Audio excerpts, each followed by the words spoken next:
জন্মান্য জায়তে শূদ্র সংস্কারাতীচ উচ্চতে। এই কথাটা আশা করি আপনি ভুল বলে মানেন না ঠাকুরমশাই। আমি আবারও ক্ষমা চাইছি মা। আমি স্বীকার করছি আমি এভাবে সংশয় প্রকাশ করে আমি ভুল করেছি।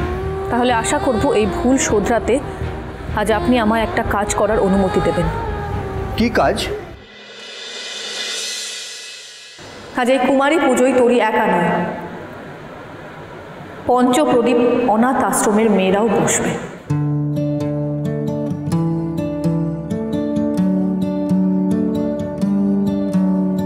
রানীদি, ওদের নিয়ে আসুন।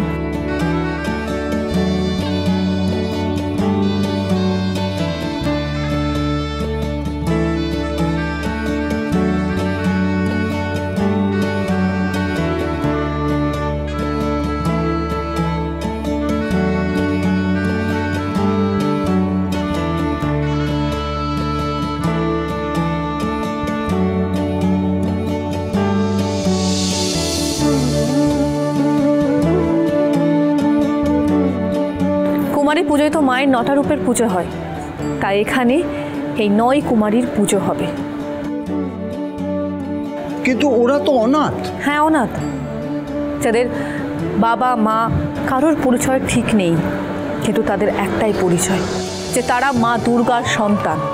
তাই স্বামী বিবেকানন্দ স্বয়ং এক অন্য জাতি অন্য ধর্মের মেয়েকে মা দুর্গা রূপে পুজো করেছিলেন। তাহলে আমরা কি সামান্য বংশ পরিচয়ের মোহ ছাড়তে পারবো না বলুন? এই নিষ্পাপ বাচ্চাগুলো কি পুজোয় বসার অধিকার পাবে না? না না না না না, এটা নিয়ে তো অ্যাটলিস্ট আপত্তি করা উচিত। সুধা এইভাবে বারবার জিততে পারে না। মায়ের পুজোয় বসার অধিকার সবার আছে। ওদের নিয়ে যাও, তৈরি করে আনো। আমি এক্ষুনি পুজোর আয়োজন করছি। রানীদি,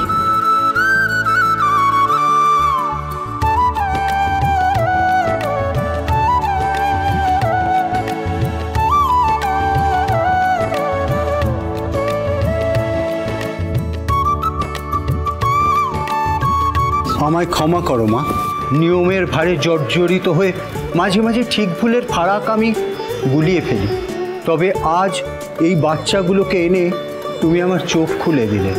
সত্যি আগে কখনো এভাবে আমি ভেবে দেখিনি। তবে আজ এত বড় পুণ্যের কাজ আমি নিশ্চয়ই করব।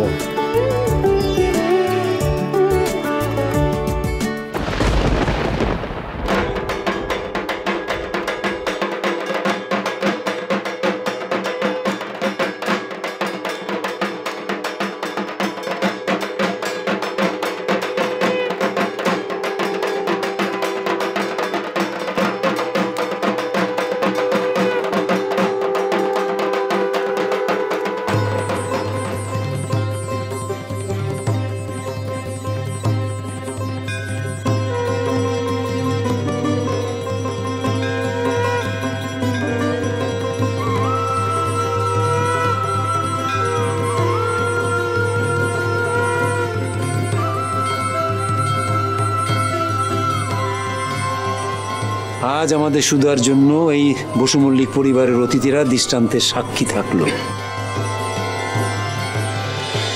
শুভ বিবাহ সোম থেকে রবি প্রতিদিন রাত 10:30টায় স্টার জলসায় ও জিও হটস্টারে।